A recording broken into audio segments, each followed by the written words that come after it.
People have always looked at the heavens for inspiration, but a small firm in Boulder, Colorado, looks at the skies in a different way. Morning, Ann.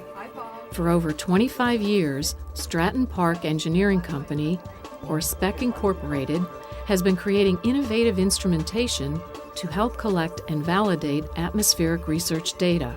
The best way to, in the long term, to determine climate change is from satellite data, because the satellites are always spinning around the Earth and collecting data continuously. But they need some kind of a reference and what we call ground truth. So our instruments were up in the clouds measuring the shapes and sizes of ice crystals and cloud particles. The technology for SPEC's Cloud Particle Imager, or CPI, was developed jointly under Small Business Innovation Research, or SBIR awards from NASA Langley Research Center and the National Science Foundation. As aircraft fly through the same clouds that are being imaged by satellites, the CPI takes high-speed digital pictures of the minute crystal particles that move through its probe and records them on a computer hard drive.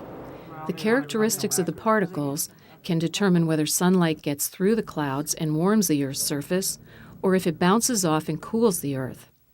The CPI has been installed on aircraft all around the world, including NASA's WB-57. SPEC's 2D stereo probe, known as 2DS, uses laser beams to capture two-dimensional images of cloud particles. 2DS has also flown on a number of major field campaigns by NASA and the National Science Foundation for hurricane and cloud studies. Another instrument developed with SBIR funding from Goddard Space Flight Center sends a laser pulse out and looks at photons as they are scattered by cloud particles. SPEC's in situ LiDAR will play a crucial role towards validating NASA satellite data. The instrument measures cloud properties out to almost a kilometer from the aircraft. Now, the reason this is important is that satellites that look down at clouds typically have a pixel size of about a kilometer. So they don't see the individual particles or even what's going on inside of this kilometer pixel.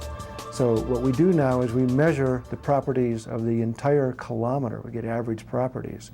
The company is now developing extremely small instruments that can image cloud particles continuously for up to 30 hours.